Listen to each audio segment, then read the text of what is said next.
Today's topic is easily overlooked as a joke of games. However, idle games is something to be taken seriously. Games such as Cookie Clicker and others have given birth to a surprisingly deep phenomenon. This depth for us today is to explore Tatu Laine from Future Play. Welcome to the stage, Tatu Laine. Hey. Hi guys. Can you hear me all right? Cool. So I'm Tatu Laine. I work at Future Play Games as a designer, and I'm here to tell you about idle games, a lot of details and a lot of in-depth information.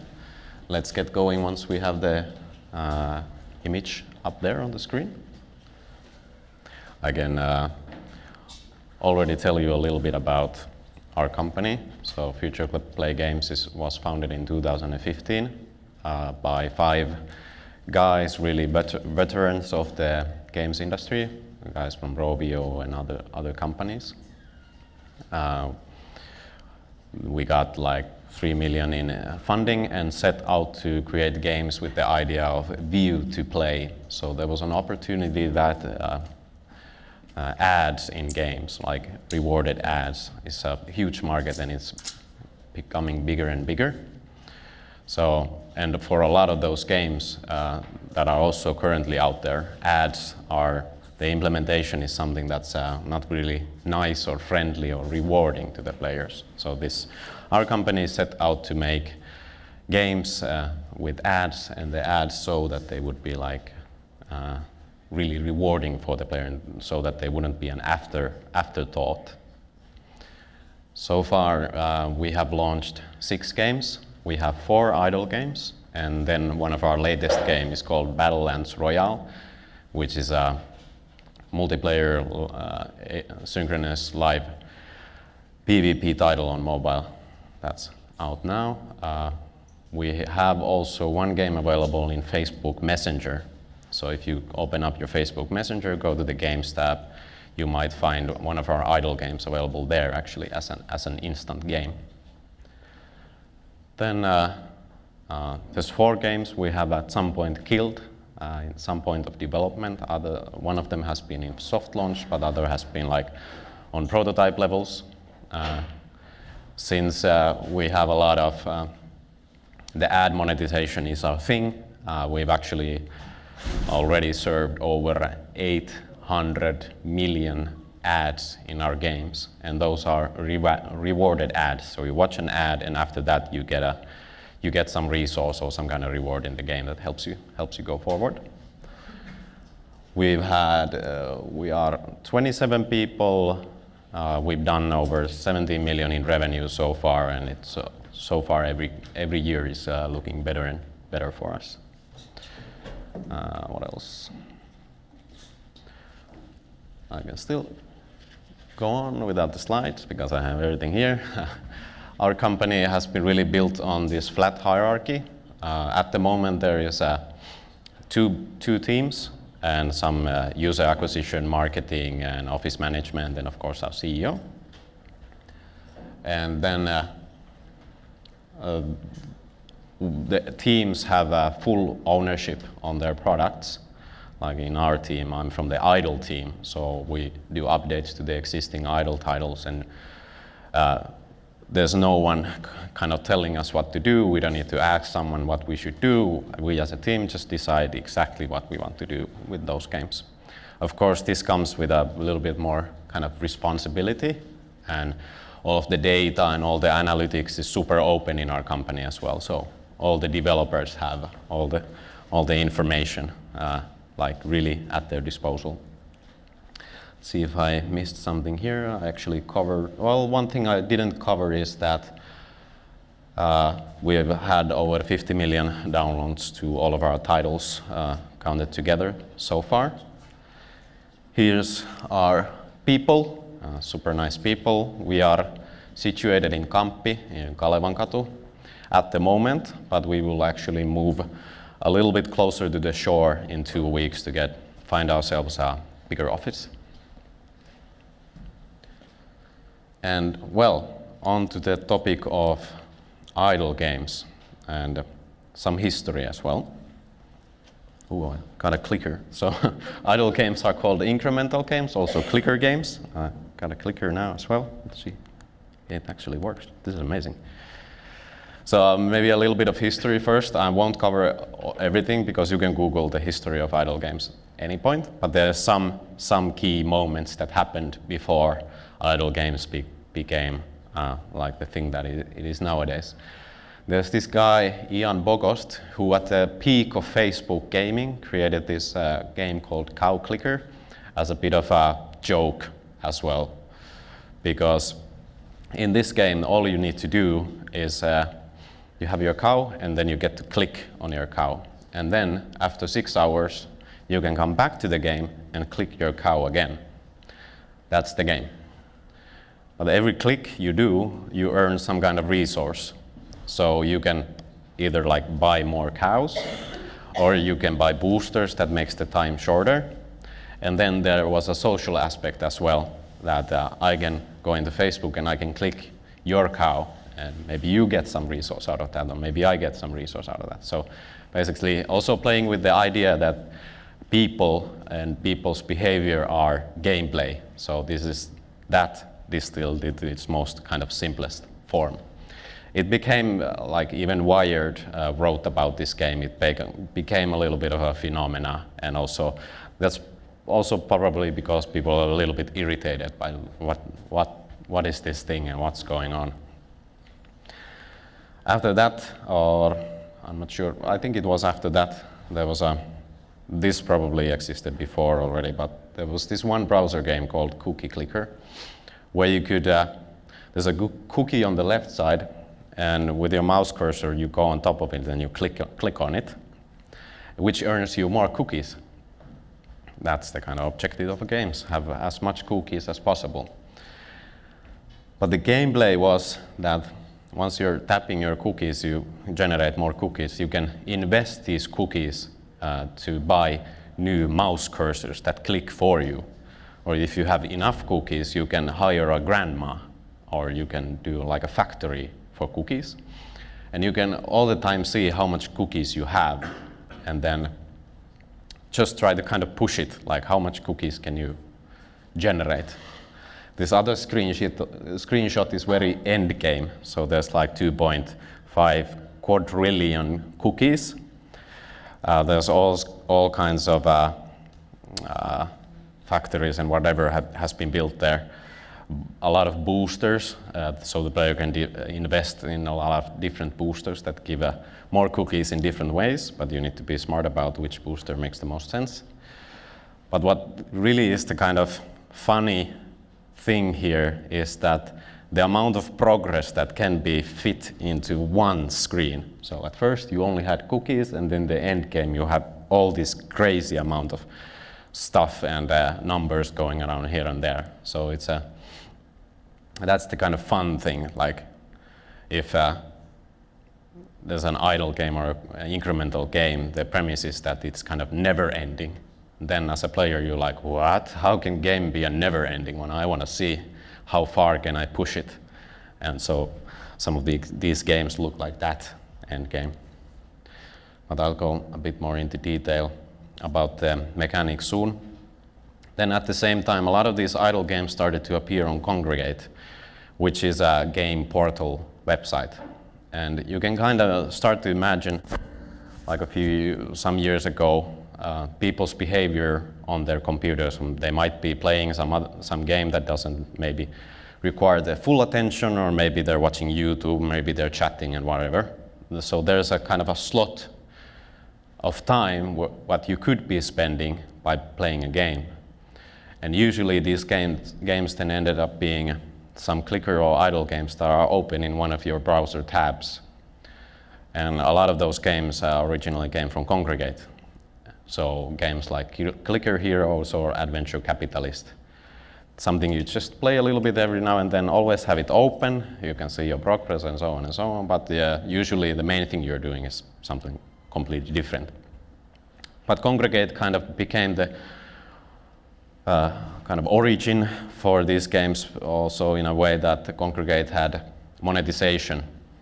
You would be could be watching ads or buying resources. So once there's a market for these games, of course these kind of games start to appear more because the developers can actually start making money out of this game. Fast forward to this year, this is just like on the weekend when I went into Google Play and typed idle, and because the idle mechanics are kind of simple, you can pretty much make any game based on any theme.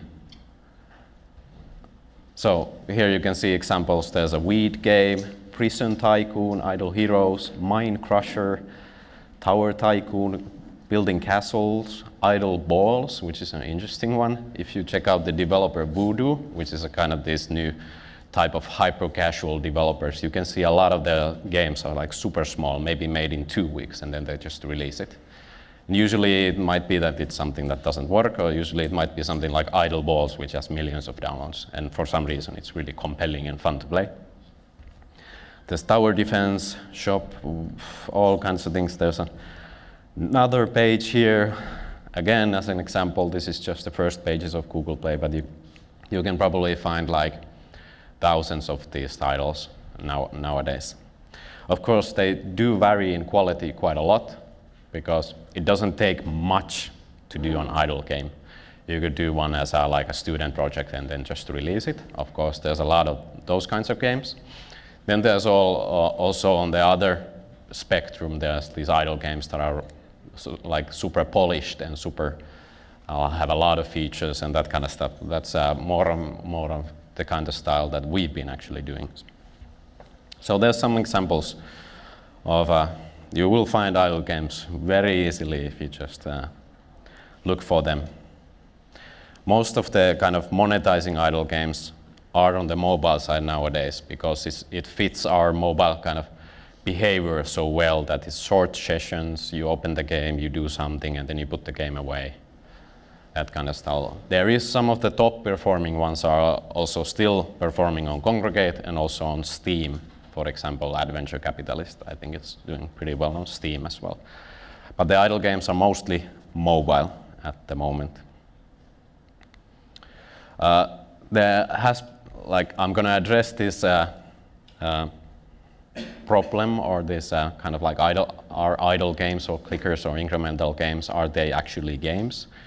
I'm going to address this by giving out a game definition I've found practical. There's some other definitions, but this is just to remind ourselves about the fact that what makes a game. So first one is that the game should have a goal or a winning condition. Means that there's some objective you need to go after, or if it's a game that ends, there needs to be an end state for the game. It can also be a losing condition, but usually you have winning and losing conditions, so you don't lose always or you don't win always. Anyway, a game needs to be interactive, so instead of reading a book, in a game, if you kind of input something into the game system, the feedback you get might vary. So if you're playing the game, usually you're playing it always in a different way, so there needs to be at least some interactivity in there. Games also always need to have rules. If they don't have a single rule, or what's the game about then? What's the goal if you don't have any rules?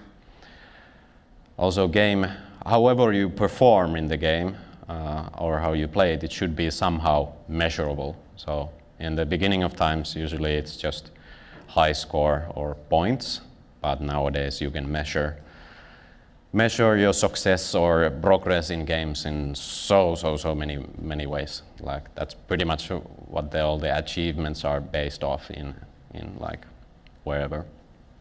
Another thing for games is that when we are playing games, we're doing that for fun. So that's a leisure activity. That's not something it's not your work in a sense. So you have to keep that in mind, that it's for fun. Okay, here's a picture of our game. I will go into more detail about that later, but just to maybe the keywords or the main points of what are the mechanics of in the idle games is first one is simple. And by looking at our player base and also getting a lot of kind of feedback and seeing other people play the game, usually they like our games and idle games in general, or it might be the case that they like it because it's so simple that they can play it. Like looking at our player base, it almost feels like these idle games are the first digital games for those people. So you just have to, a lot of you might be gamers, I'm a gamer, but you really have to sometimes think really simple games. And those are the games that are the first games to some people. Then they might become gamers. But a lot of times these idle games are so simple that they end up being the kind of first favorite game for some people, and then they gotta start getting into mobile games, for example. Like just looking at the player base, we have a pretty big group on Facebook. There's from their comments and from their kind of how old they are, it feels that actually quite a lot of old people play the game, enjoy it because it's so simple, and that it's the only game they play, or it's the first game they play or something. So that's something to keep in mind. Idle games are usually exponential and incremental in a way that they are pretty resource heavy, so usually just numbers. So usually based on some points or coins or whatever, there is a lot of like milestones and upgrades you need to reach, or levels or stages or all that kind of stuff. So you're kind of constantly achieving something. You're getting the next upgrade, you're getting the whatever. And usually these numbers, if it's money or something in some games, they start to be exponential. So they're pretty gratifying in a sense that you feel like you're constantly getting something from the game. And to the point of the simple as well, it's really hard to fail in an idle game. You're always making progress. You might be making progress faster, you might be making slower, but you're always succeeding. So in a way, that's also a good point for some players, that it's really nice to get into these games because you can't really fail. So that's the kind of challenge-free part. There is a lot of examples of idle games where you can really get into being competitive and so on, but like from the essence of it, from the beginning, they are pretty challenge-free. They also have a lot of automatic mechanics, so something you probably did in the game kind of by hand is something that you can later automate, that you don't need to do the small details or the small second-to-second gameplay in that game anymore, because you have unlocked a feature that automates it or something. So usually you're kind of building sometimes it's like a production machine in these idle games. And then one really key mechanic here that makes it really like especially good for mobile is that if you played a session of this game and you have optimized your profits or whatever, and something is being generated for you all the time, if you put the game away, there is a kind of an increasing reason to come back to the game. Because after a day, you will know that there's a lot of resources waiting for me in this game, and I can do a lot of decisions and get a lot of upgrades and a lot of rewards if I go back to this game. And even more if you go back to the game after a week or something. If you start to think about a lot of the mobile games, like how many mobile games have an increasing reason to come back to the game? Not so much. There's quite a bit of kind of these appointment mechanics that some chest opens tomorrow. That's like one example, but you can do a lot more as well. So usually for the best performing idle games, the retention rates can be pretty good, like initially on the first days as well. What the idle games kind of lack is a long-term retention, like day 30 and forward, but there's also some examples and features we can work to kind of make that even better. I will come back to that later. A key kind of mechanic in these idle games is called, generally it's called the prestige, and usually with the prestige you have prestige currency or points. And what it means that there's, on top of the resource you're kind of grinding all the time, if you kind of reach a point in the game where you feel that you can't progress anymore, or you need some extra boost to get further in the game, the prestige points or currency is the mechanic for you to reset your progress back to the beginning of the game. But then the resource you have grinded turns into this prestige currency, which then usually gives you some kind of profit multiplier or some kind of boost, that when you start the game from the beginning again, you progress through it much faster, and then you get even further in the game.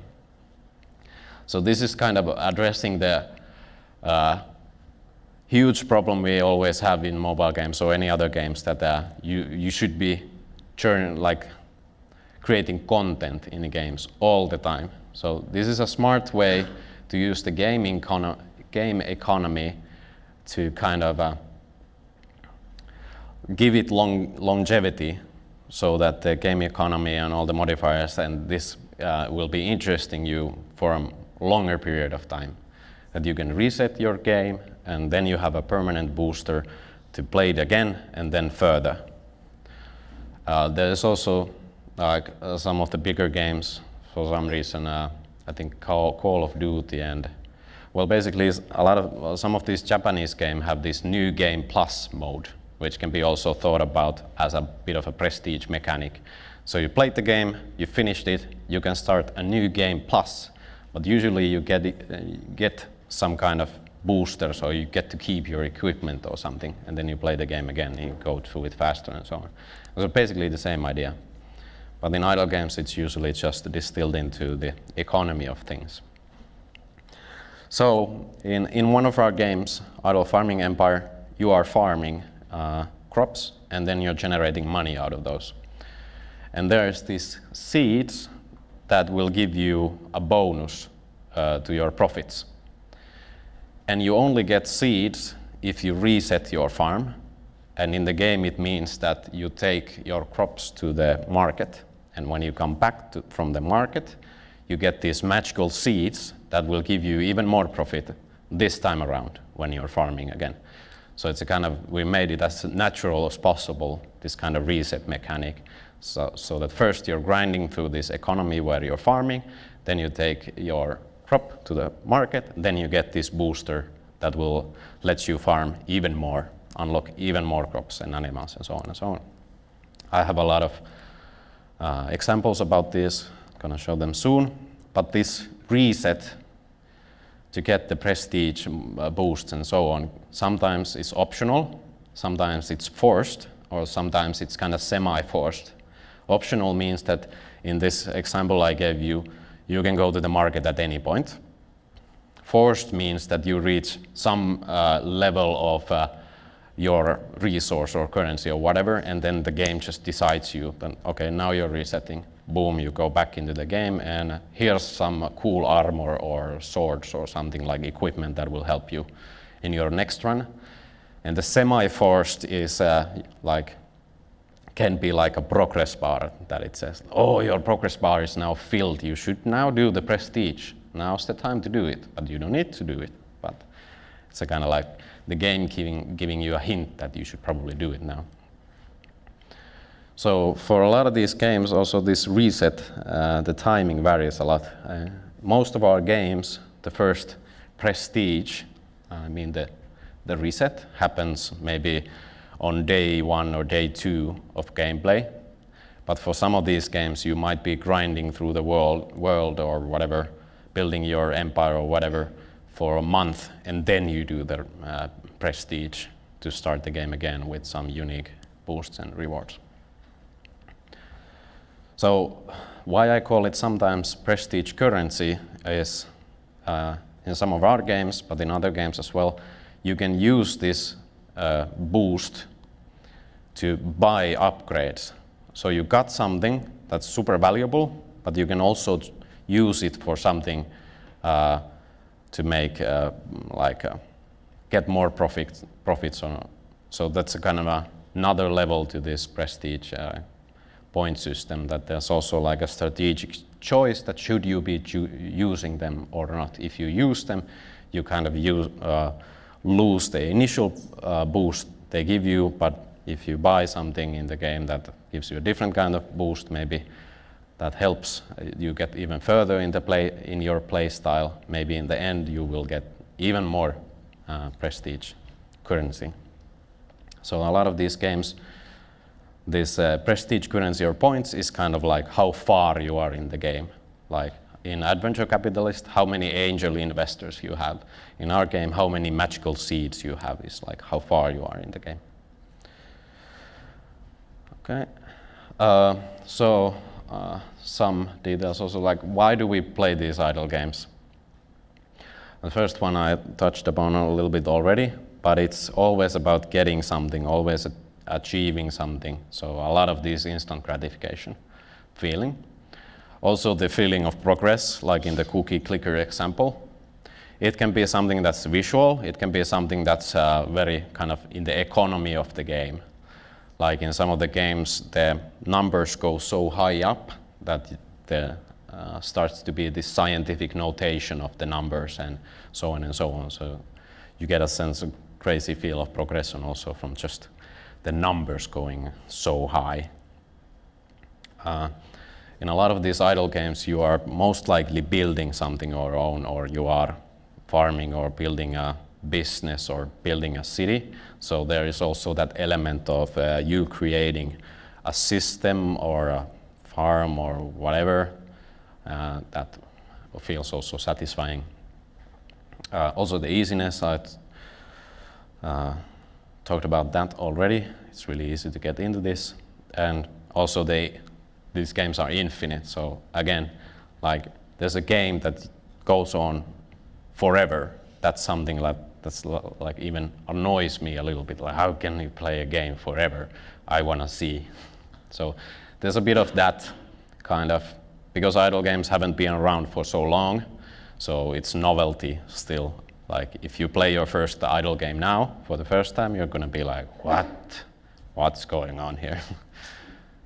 And last point is that we play idle games because we are a bit compulsive. Especially our mobile phones make us pretty compulsive. We are checking on Instagram, on Facebook, notifications, how many likes we got, and so on and so on.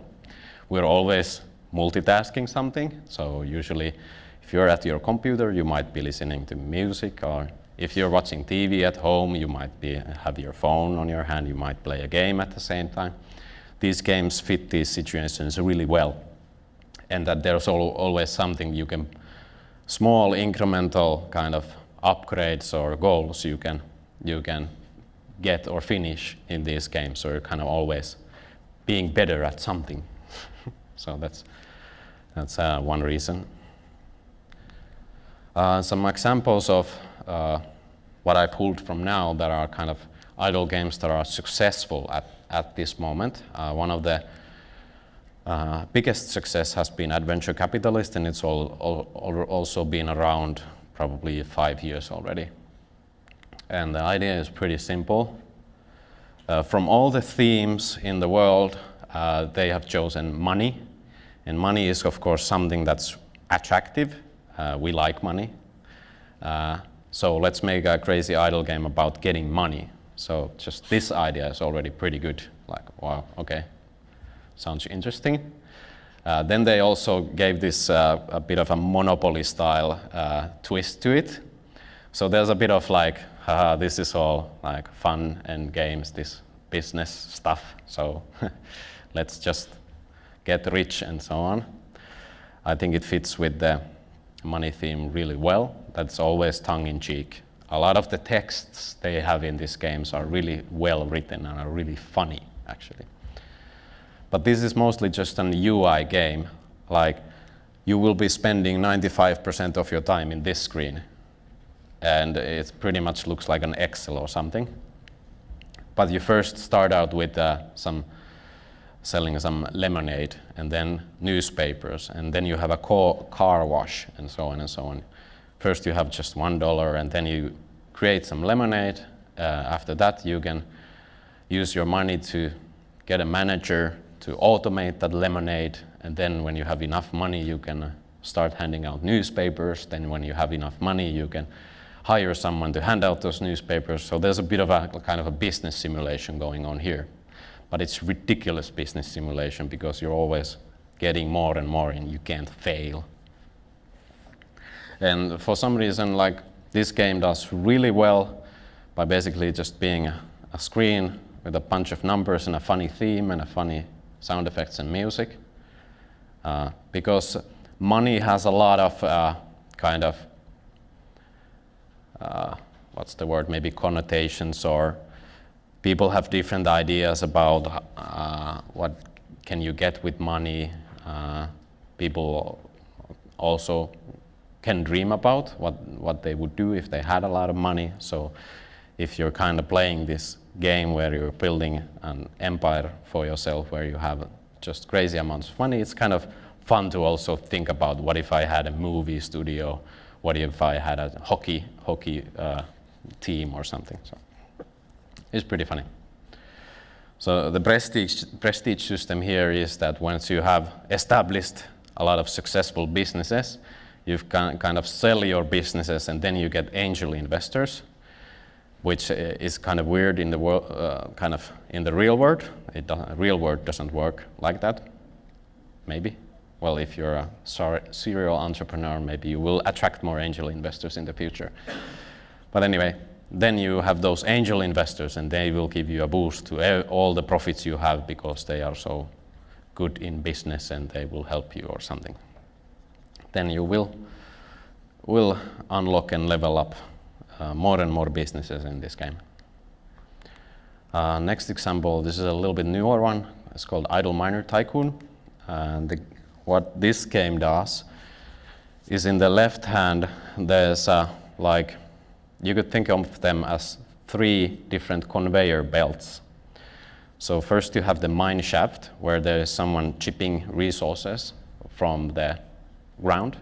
And then those resources get transferred into this elevator. Then the elevator goes up. And from that elevator, the resources are shipped into some storage or something. And all of these 3 steps in the economy of the game take different amount of time and have different amount of how much they can carry. So in this game, you're making money out of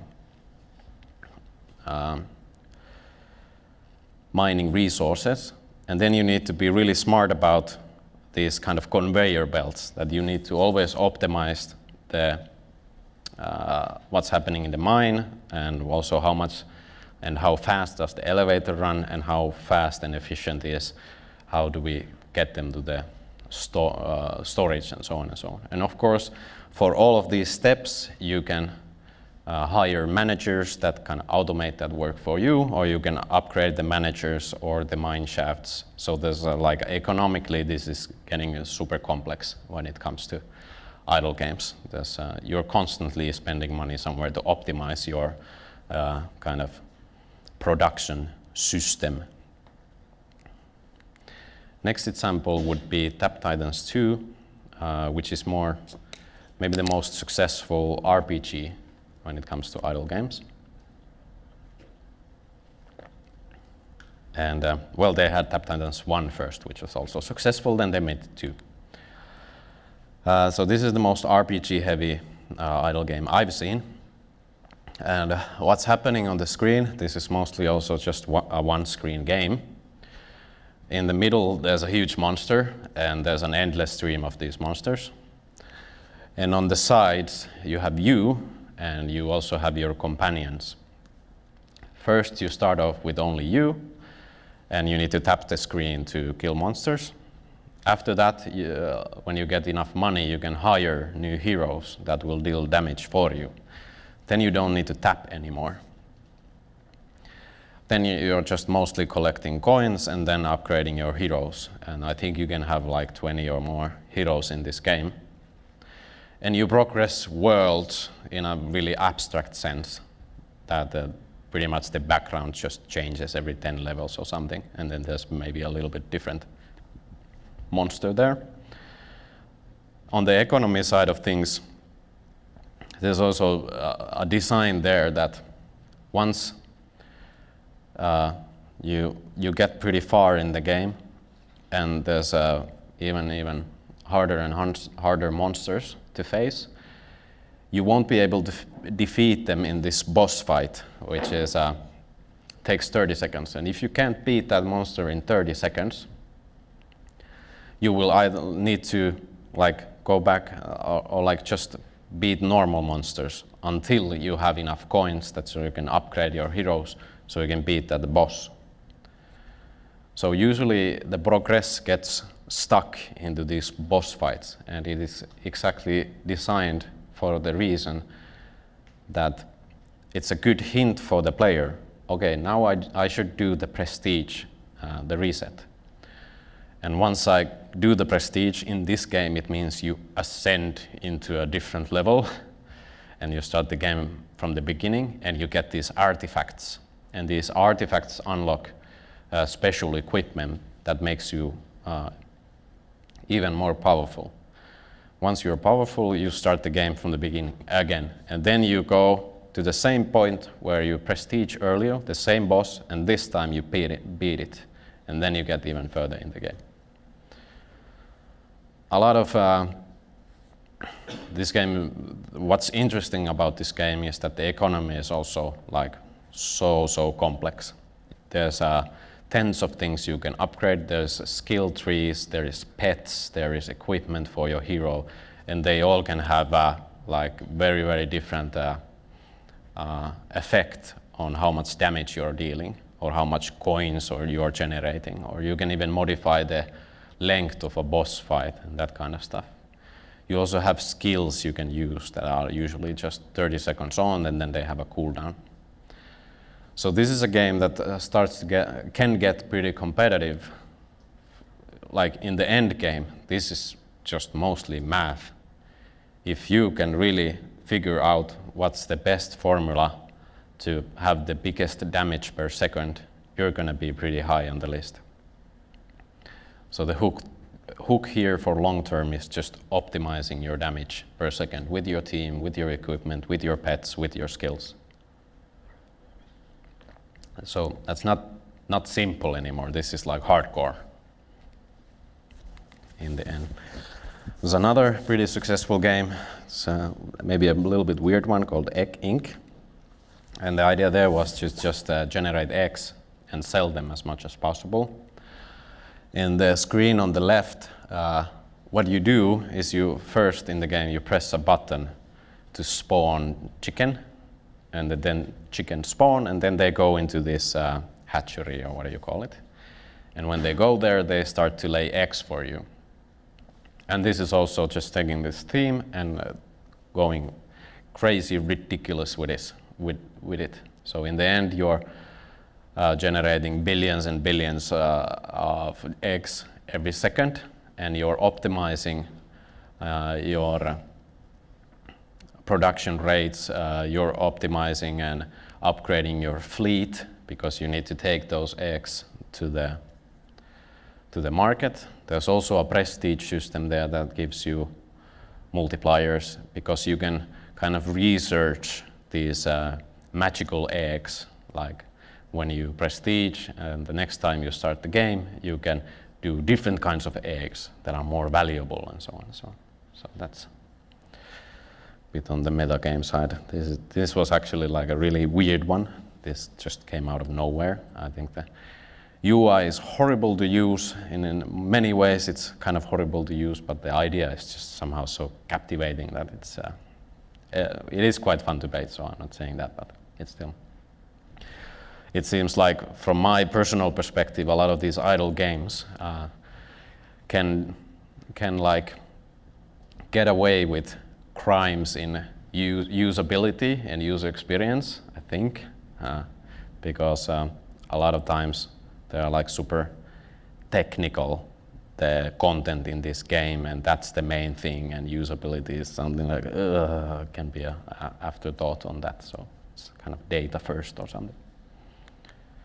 Another example is Tap Tap Fish Abyssrium. They have actually changed their names a few times. You can sometimes notice that in the App Store or Google Play games, sometimes games will change their name and their icon. That's probably because they are trying to optimize their install rate. So trying to take the percentage higher of the people who land in your store page and who actually install your game is something you can optimize, and it's really important in free-to-play games. But this game doesn't have a prestige. This game, the progress has been kind of stretched as far as possible when it comes to building your own coral reef and decorating it and customizing it. On the left side, you first start with a pretty simple coral reef, but in the middle, you've probably spent days playing this game already, and you have, by hand, you have placed all those plants there. You have bought all of those fish and all kind of creatures in there just to swim around.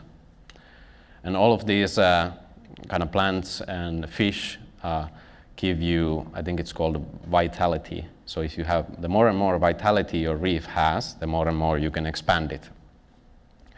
And after playing this game for, let's say, a few months, you have a huge coral reef. And there's another aspect to this game is, of course, you can see from this picture that they can become pretty beautiful.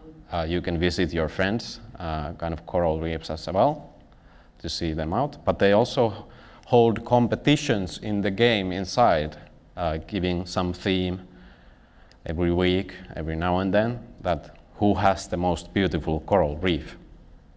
So at some point, the idle mechanics of you optimizing how much some kind of currency you get becomes pretty secondary. And in the end game, you're just kind of competing with style. Like who has the most beautiful coral reef. It's like a super interesting game. I think one of my favorites. Next example is Idle Heroes. If you played the game Heroes Charge, this is basically pretty much the same game where you have these battles on an arena where you have your troops on the left, enemy troops on the right. But I think in Heroes Charge, you control them in some way. I can't really remember now. The point here is that in these battles, you don't do anything. You just watch. And if you spend money, you can speed up the battle. And this game has become pretty popular also because of the same reason that these core mechanics of you maybe controlling some character in a battlefield and just kind of activating some skills to beat off monsters. Something in other games you will probably do hundreds and thousands of times. In this game, they just said that, okay, you don't need to do that anymore. We just automate all of that for you.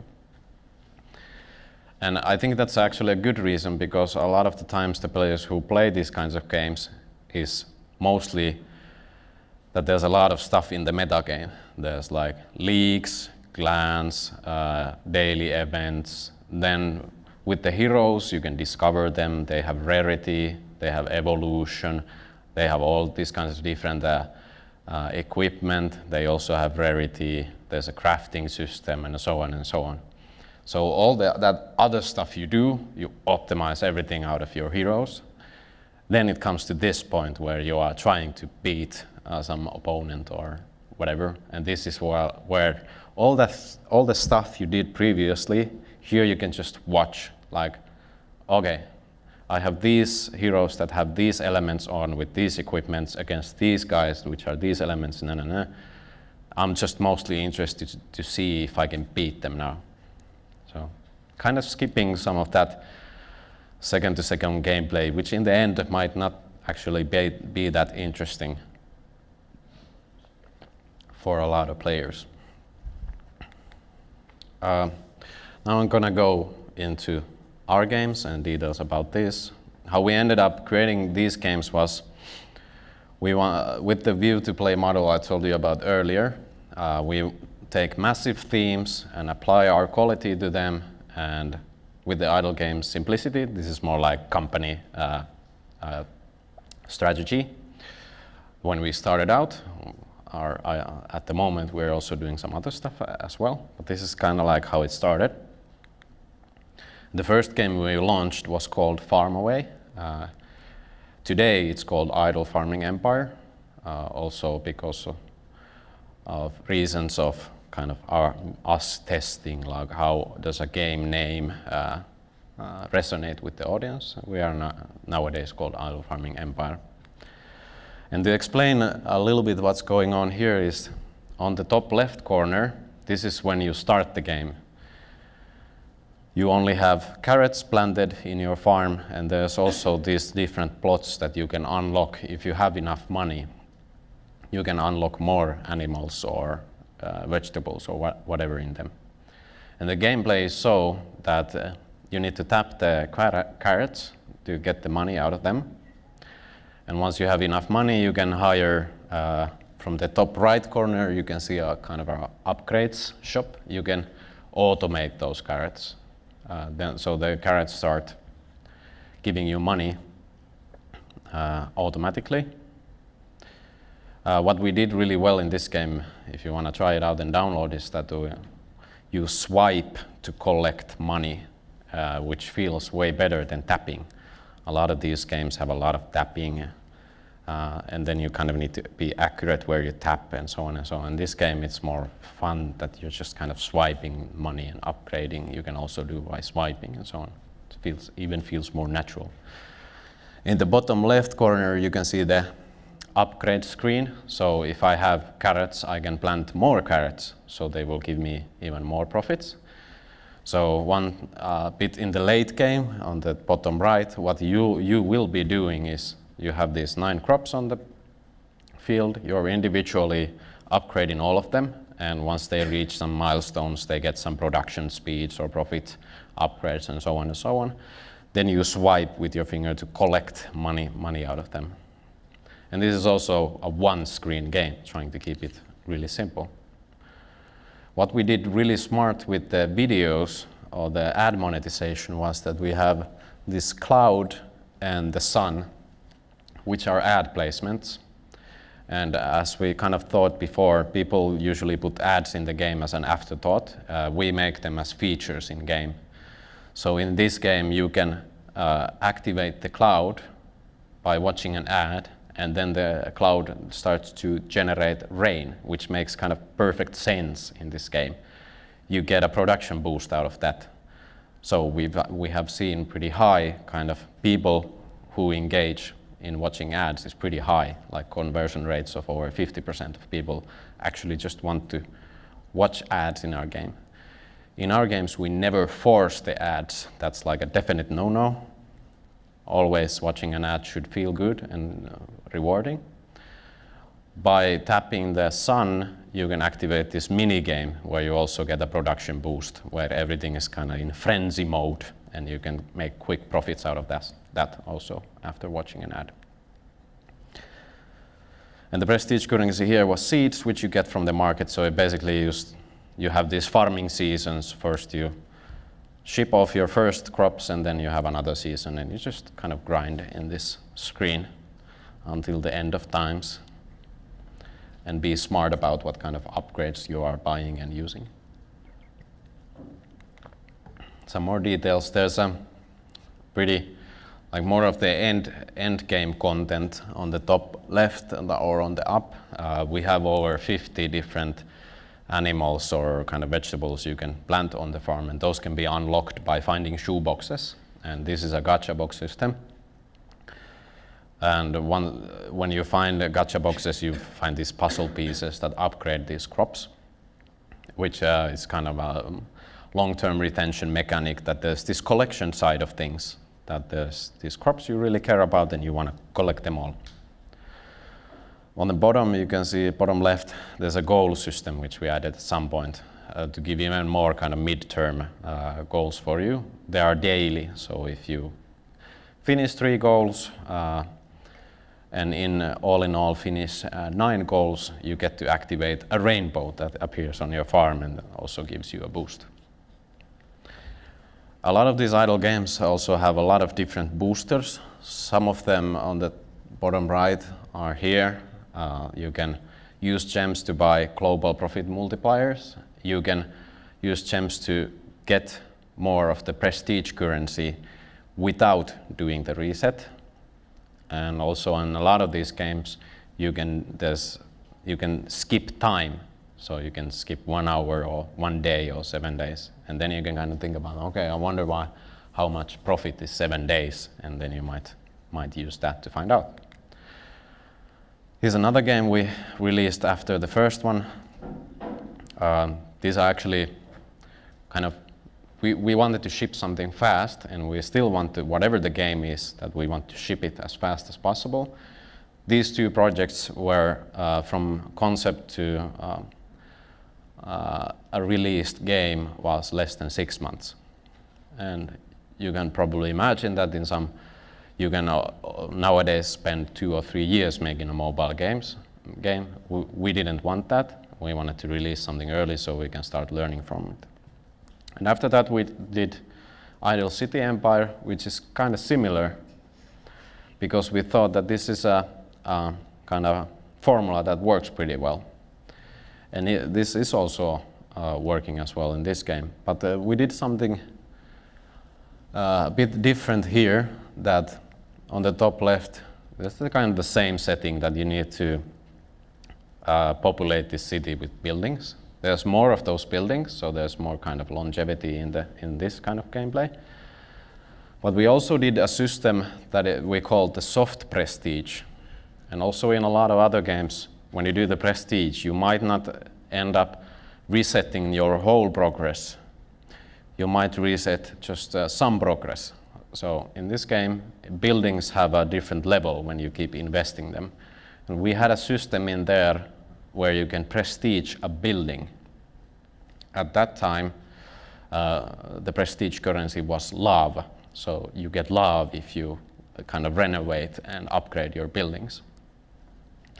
That turned out okay, but actually in the latest version we don't have this soft prestige system anymore, because we found out that this is a complex, a bit too complex and not that satisfying mechanic. So we took it out from this game. So this game works more in the kind of the farming game at the moment, with some differences still. Also goes to say that we're not really afraid of changing our games after launch. This game has been out already 2 years, and like a month ago we did this huge change in how the mechanics of it work. You can be always improving your games, especially on mobile, and also try to think about how they could be better. But they have the usual features here. You can activate the ice cream truck by watching an ad, and then you get a production boost, or you can activate the carnival, and then you also get a production boost. And once you've built your city, you can go in another part of the world and build another city. On the top right corner, what the prestige currency in this game is keys. You might have heard that you get keys to the city if you have done something good for that city. And with keys you can unlock VIPs, and these VIPs all are also upgradable, but they give you permanent boosts to, let's say, a certain building or something.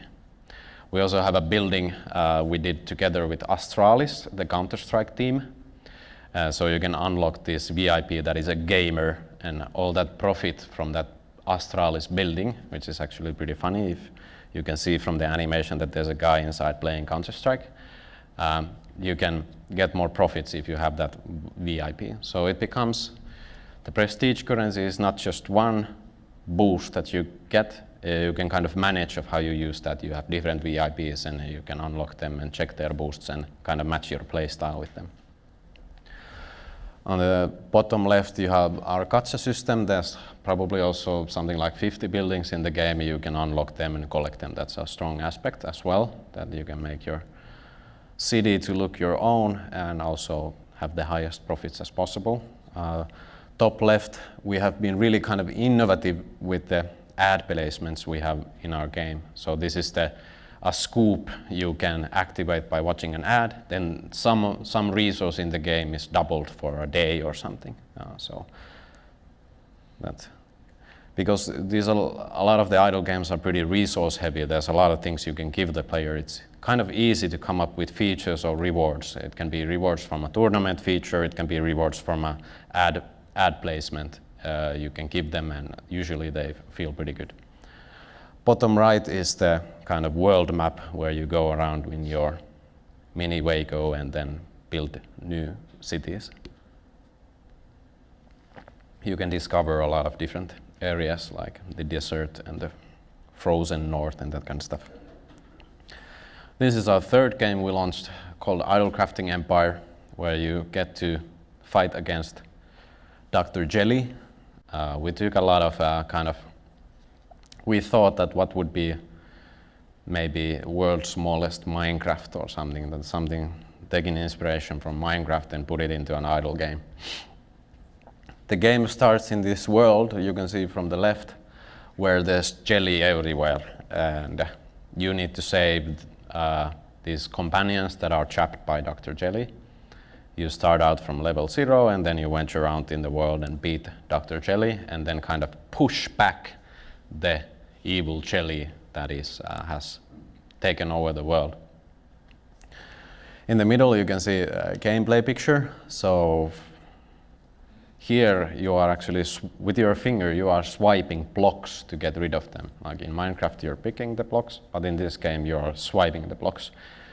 And when you swipe the blocks, you collect resources.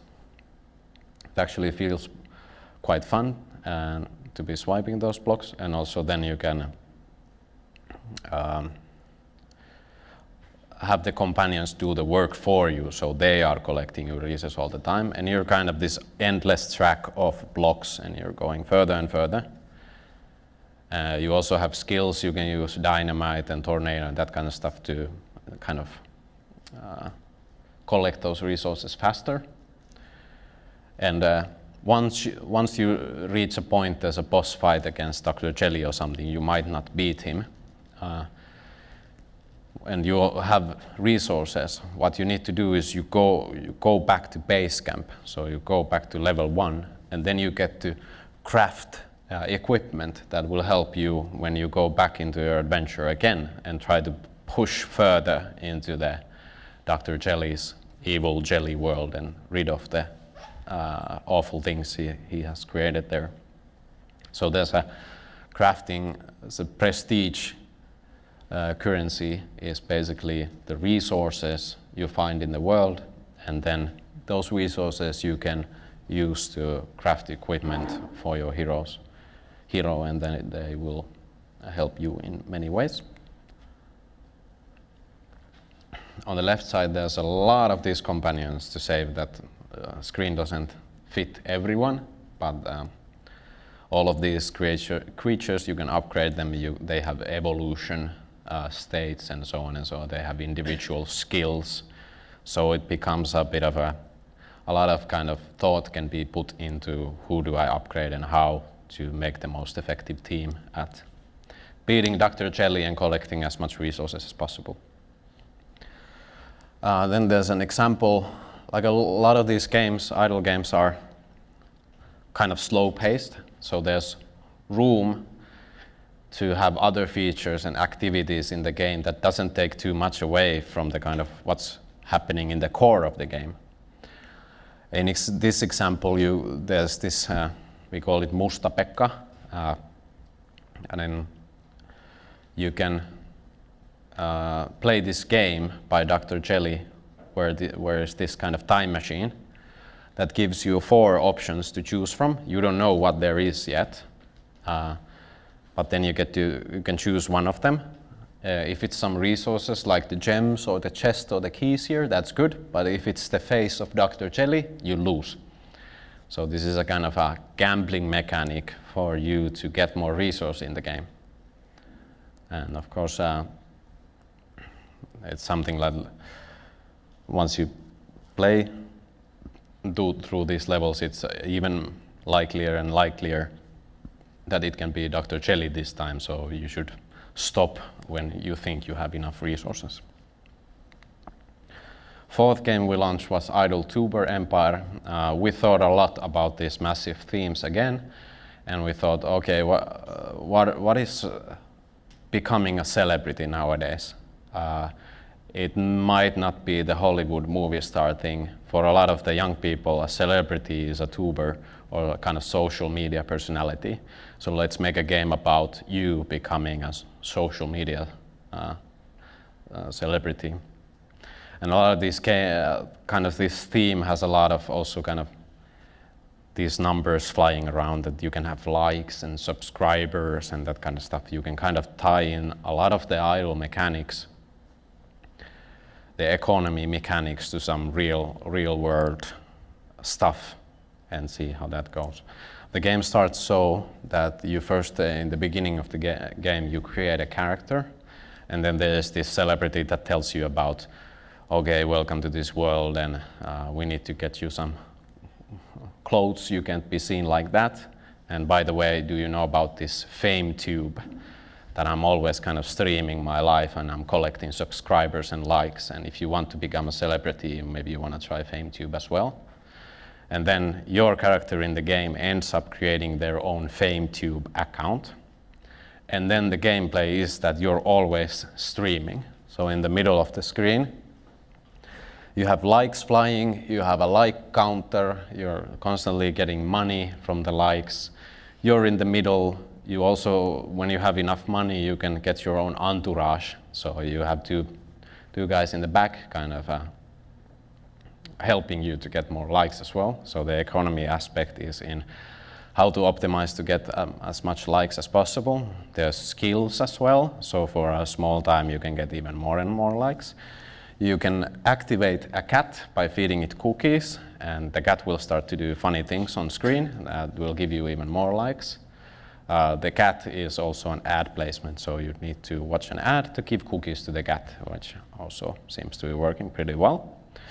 Every now and then there is the same kind of system that is in Tap Titans, that you run into this boss fight. You have probably seen this in Facebook or wherever, where there's a kind of a vote of who gets likes and who gets hearts. So the boss fight here works so that you need to get more likes than the other guy gets hearts, and so on and so on. And if you get stuck, you need to kind of end your stream. And when you end your stream is when you kind of cash in on your subscribers. And when you have subscribers, it's easier to get more likes to your next stream, which is kind of pretty logical when it comes to idle mechanics and how the prestige currency in this case works, and how the kind of grindy currency, the likes work. Likes are converted into coins, so it makes more sense to use coins to upgrade your entourage. But basically, they're kind of the same thing. You are in this world where you unlock different places where you can stream.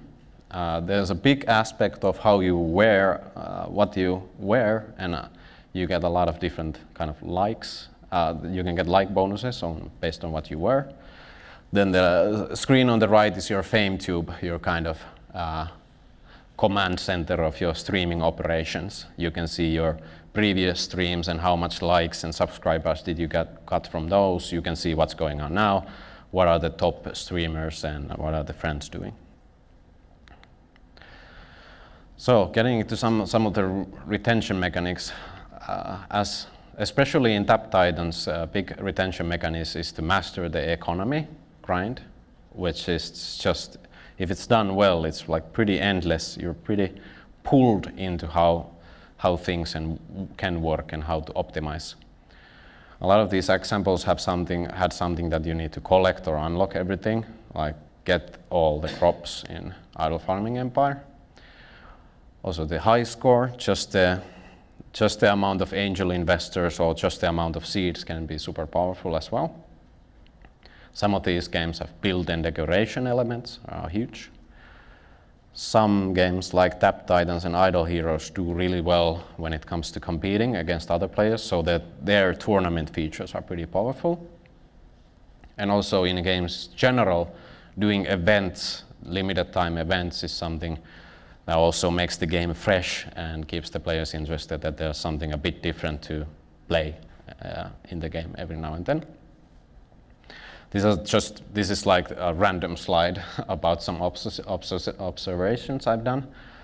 I kind of set this out already, but one of kind of the cool things about idle games is that they know that the kind of second-to-second level gameplay at some point for the really the players, the gamers for that game, what you're doing in second-to-second level, is it swiping or tapping or using skills or whatever, it becomes secondary at some point anyway. So you're mostly interested in the meta layer of the game. Also, a key point why you like this game is that you're playing the game while you're not in the game. So because the interactions are pretty simple and the sessions are really short, you might be actually spending more time thinking in your head when you're not in the game. Maybe you're driving or whatever. You're thinking what you're going to do next in the game. Also, idle mechanics are not only in idle games. There are in other games where you get to automate things, or you have appointment mechanics and all that kind of stuff. They're all also in there, but it has been actually nice to see that increasingly there is more and more of those mechanics in other games. Getting to the end, close to the end of the presentation, I had some very nice questions before this, and some of them I chose to answer here. Are there any idle games available that aren't pay to win? And if yes, how do they compare in success? First, the amount of idle games that actually have a player versus player feature isn't that high. Most of them don't have. In the case of Tap Titans, yes, it's always possible to pay to win, but it might not make sense because the rewards from those tournaments or from your peers might not be that big that you actually want to spend money to use those boosters. Sometimes you probably will, but in idle games the competition also usually isn't that serious in a sense. And it's still more about, in case of Tap Titans, like how did you optimize your heroes, your equipment, your pets, and all that kind of stuff. So you can be the best player without paying to win. Compare in success, for example, well, Tap Titans does really well because of the tournament feature. So these games that can establish a really nice kind of competitive economy and mechanics in the game, they tend to do really well. Can idle games be considered proper games if they only make use of satisfaction the player gets from seeing effects and numbers pop up from just clicking? This is also coming back to the point that for some of these people, idle games are their first game. And if their kind of definition of the game criteria are met, I think that game would be a proper game then. But also a lot of these maybe hardcore gamer type people can have their own idea of what is a proper game. But if you kind of think about some people who are not accustomed to games at all, and then they get their first game, and it might just be an idle game, that feels very proper to them. So maybe they will level up to PUBG someday, but just as a funny example. But how important is art in incremental and idle games? We do have examples of quite a lot of games that are not very visual, not very like it doesn't mean that much. It of course also depends a lot about the audience. But yeah, games like Adventure Capitalist, maybe the art isn't that important, but the style is very important. That it is this Monopoly theme world, whatever. And also, when it comes free-to-play games, when it comes to marketability, user acquisition, if you show Facebook ads or whatever, art is of course there, the key thing, that it needs to be something attractive and so on and so on. We have seen that with all of our idle games. Some of the art is super attractive compared to the other art. So that's a really key component in kind of taking the user acquisition costs lower, which is a huge part of being actually successful and competitive in the mobile games market. So I would say if you're making a free-to-play mobile game, art is also super important. What is a good ratio between active playing and decisions versus calm and idle play? Since our kind of best performing idle game, the session length seems to be something like 4 minutes. So you usually play it 4 minutes and then you put the game away. So I would say that there is something that you can actively do, maybe a few minutes, but of course you can leave the game on and just see how it progresses and maybe do something a bit later. So just keeping this in mind, that there's maybe a few minutes of something that you would want to, and it's fun to actively do, but the rest of the time is something that could be like idle, considered idle gameplay. Do you consider idle games ethical to develop from the game addiction point of view, as the games rarely have built-in break systems? I think the break systems here means that the game is endless, and you, in theory, you can just like, if you had all the money in the world, you could basically sink all the money in the world in this game. But when it comes to idle games, maybe my first answer is that people are smart. They know that idle games are a novelty. I don't think anyone's kind of tricking anyone to play idle games, so people don't feel tricked. But it is true that the way the economy works, if you, let's say you put in money in there, or you invest a lot of your time in there, maybe you shouldn't expect there to be an kind of end to it. Because it's an idle game, it just keeps on going and going and going. So, kind of, what else could I say about that? The break-in system is, of course, so that it's super, super hard to play an idle game more than 10 minutes. Like, what do you do in the game then? The idea is that you put the game away and then you come back later, unless you're spending all your money into some boosters, which isn't a problem in our games. People don't do that. I don't think they do in other games as well. They might just use money to get some bundle or for some time they get something new and they are really powerful for some time, but they don't really like this kind of game addiction that ends up you using all the money. That doesn't happen. But also, yeah, so you can't really invest that much games in idle games. So you can compare that, maybe you can play World of Warcraft for 20 hours a day or something, but in an idle game, the same idle game, you'll be bored out of your mind if you play that 20 hours for one day. So you can't kind of get fixed into that gameplay for so long. Okay, I think a few more questions. Where do you think the line of idle game is? How complex can a game be and still seen as an idle game? Well, if the core game mechanics, the stuff that you're doing on the kind of first day of gameplay you're doing, if those mechanics are the idle ones that are incremental, automatic, you can't lose, you're always generating some resource, there's this prestige points or currency, I think that's an idle game then. Although in some of these cases, if you played the game for 2 weeks, that is completely secondary what you do. Like the thing that is interesting to you is some meta game feature, not the second-to-second grind. I keep forgetting that I have this clicker. I can just do this instead of reaching. Monetization of idle games seems to always be in buying boosts. Does this pose challenges to designing the difficulty level of the game?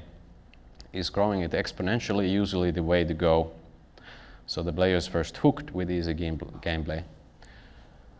So our case, monetization is not about buying boosts. Most of our revenue, and I would say most of the revenue for all the idle games, comes from ads.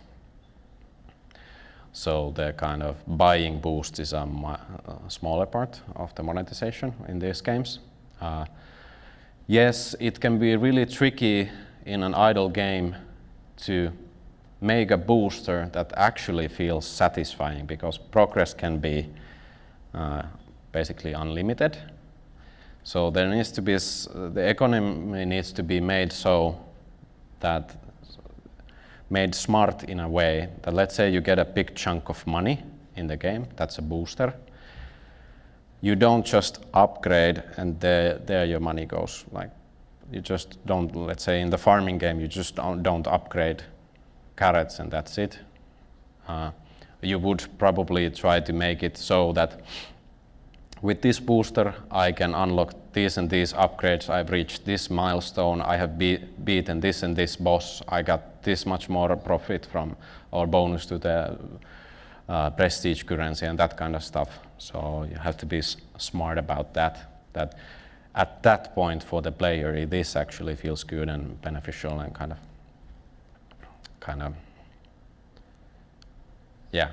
So it's tricky. A lot of these idle games fail in a way, like a lot of these I've played, and the economy kind of breaks at some point. It might be fun and challenging in the beginning, but after a few days of playing, you just feel like you're making infinite money and it's just so easy. There's no challenge in unlocking anything. You're just, ugh. It's tricky. We have spent a lot of time in looking at the economy of our idle games and try to balance it just ever so nicely that it feels good.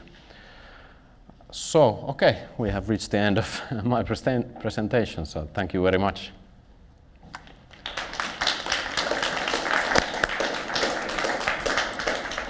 What happens now? Do we take even more questions or what? Yes. Oh yeah, my mic is on. Thank you, Tatu, for your lecture. So the stage is open for questions from the audience. Some of you have already sent a lot of questions to Tatu addressed here. Yeah, but if there's something for you to ask, we have someone to bring the mic to you. But I could start with my questions. So I wrote a couple of things to discuss. So first of all, I was starting thinking that these idle games are kind of ridiculously complicated for their genre these days. So how do you actually, from the design point of view, how do you keep on track of the system? Like, what kind of tools do you use? Do you design it in Excel or something? Yeah, most of it's in Excel, and kind of also trying to map out in Excel with what do you call them? Charts. Yes, just charts of how the progress would look if a player would play in this style, like where would they be after day 7 or something.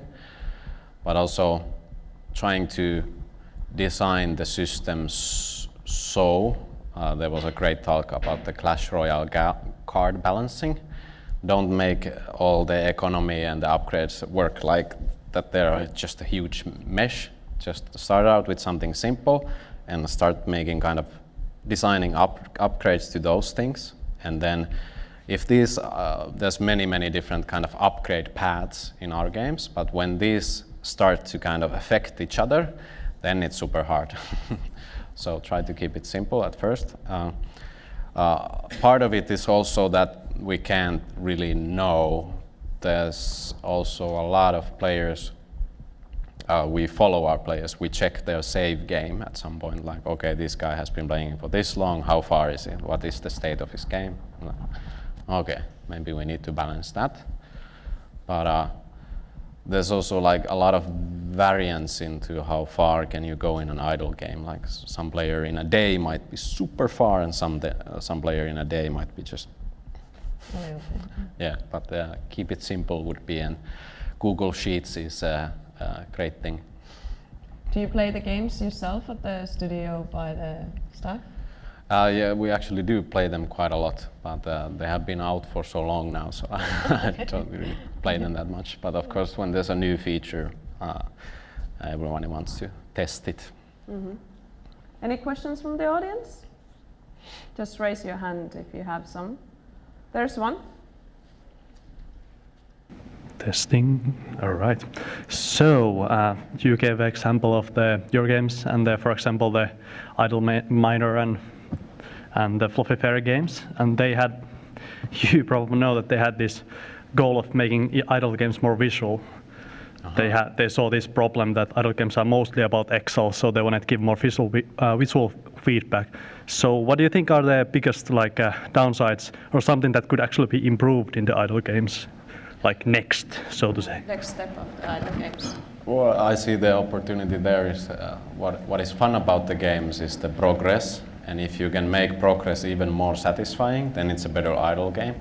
Usually that would mean visuals, and a lot of people have tried to kind of innovate on what is the visual thing that happens when you progress. In our example, filling your farm with different crops is pretty satisfying. In other games also just unlocking an unlimited list of new stuff feels satisfying. Also in the case of the weird game called Idle Balls, where you have balls and then they generate some profit, somehow is super satisfying because they are so simple and you can represent so much progress in the kind of granularity of how big the balls are and this is so stupid. But yeah, in a lot of games, that's the challenge. I think we have been successful and less successful in some aspects, like some of our games, we're playing them and we're like, well, I don't feel the progression here.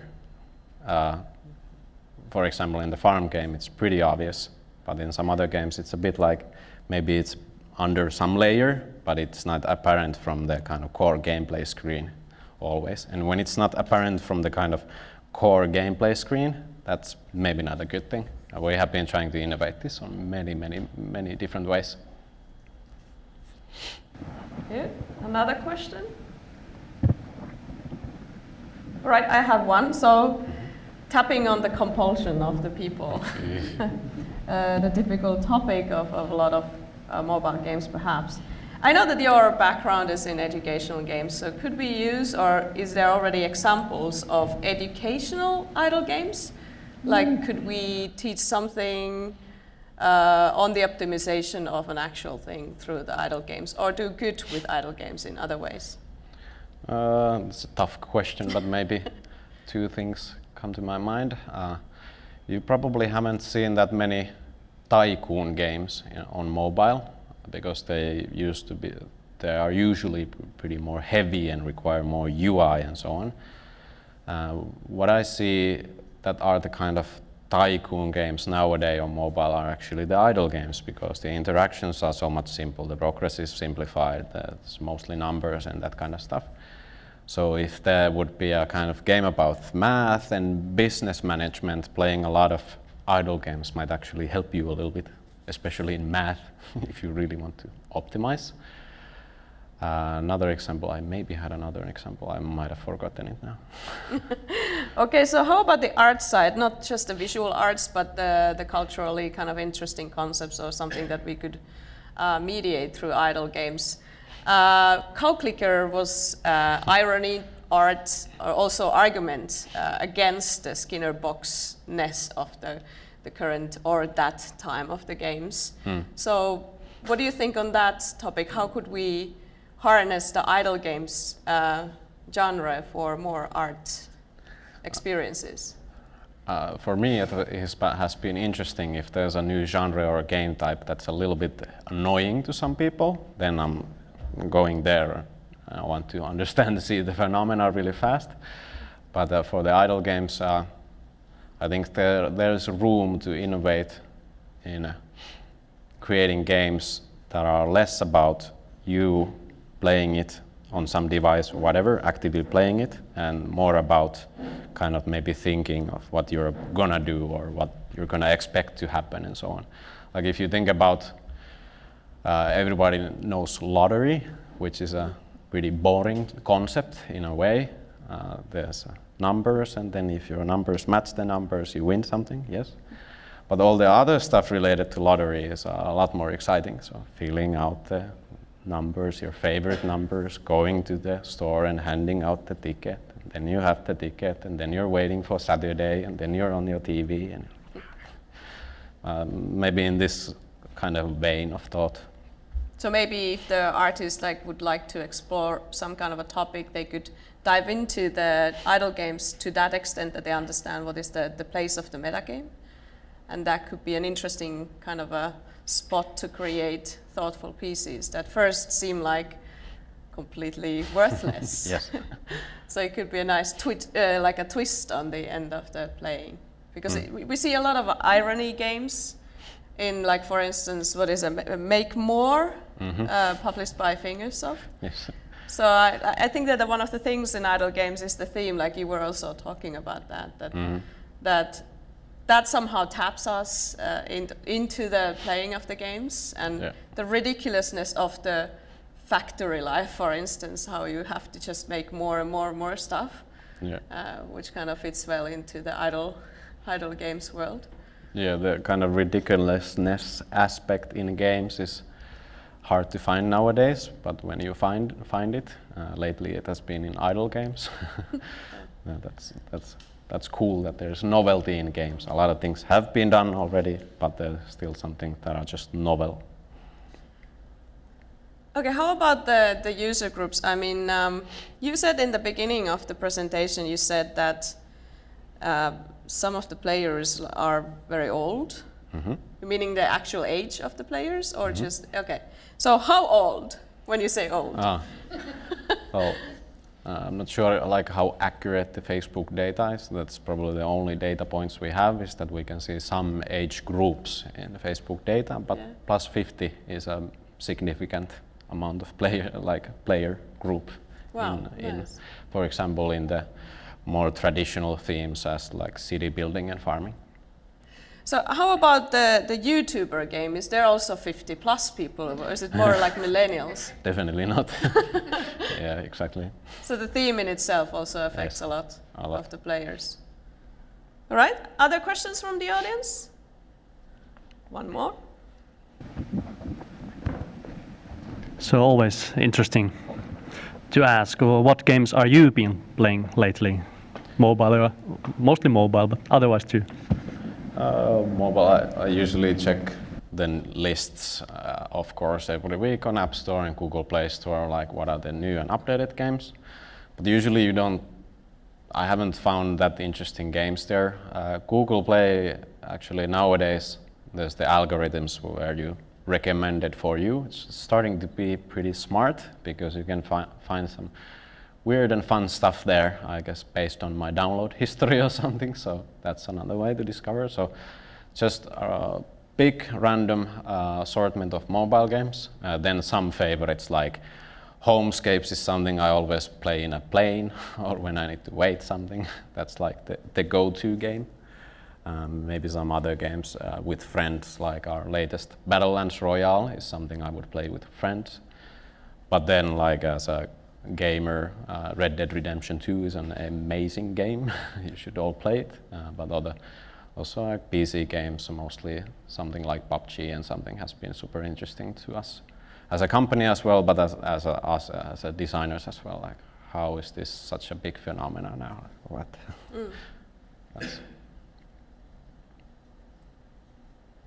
Okay, I think final question from me is that you mentioned the tools from Facebook to see the age groups. Is there other kind of metrics tools that you use that you could share with us? Like, how do you actually, because if it's a lot of your work is on Excel sheet, right? And then on the metrics, but what kind of tools?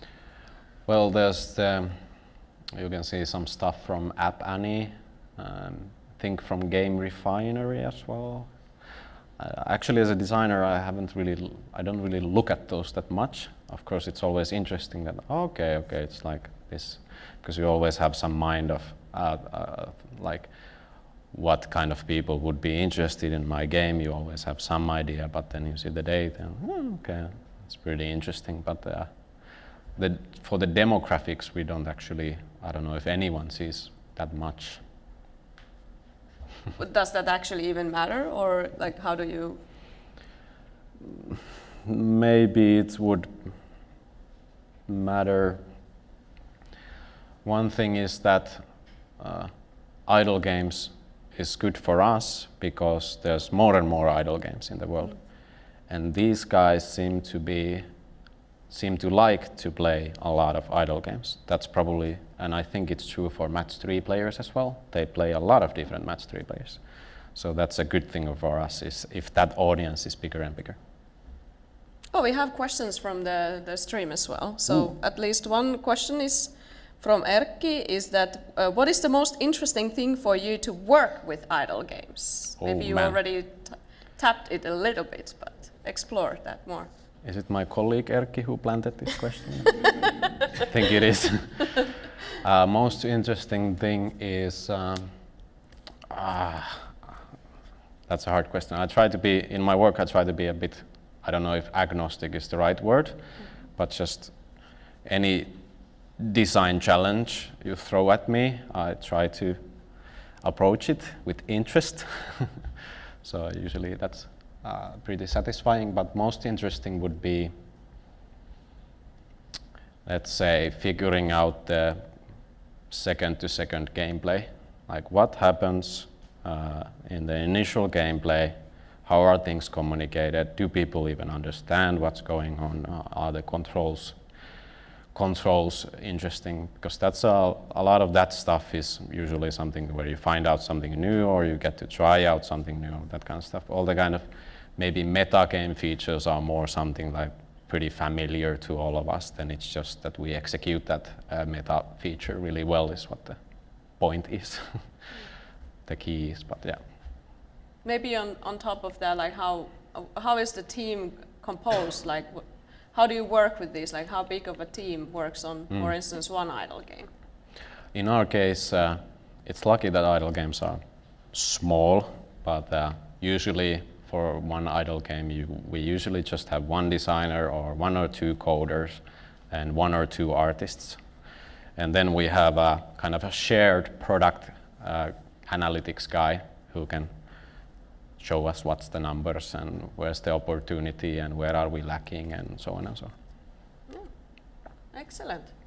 So check Future Play's games on the idle genre and other idle games as well, and maybe try to utilize them on your art. It's an area to explore for sure, not just for getting the revenue, but also express some interesting meta things that you can find with these games. Yeah, and we are growing as a company. We're always looking for smart people, so please apply for us if you want to get into a fun bunch of people. Yeah. So that's it for today. My name is Anna-Kaisa Kultima and this was Games Now. Make sure that you follow us on our social media and come again in December. We have Anna Kipnis coming from the United States to share some of the historical points of games as well for That's the cool. Now lecture. But yeah, that's it. We have some coffee hopefully there. And people on the stream, you have to cook your own coffee. See you again next time. Thank you. See you. Thank you.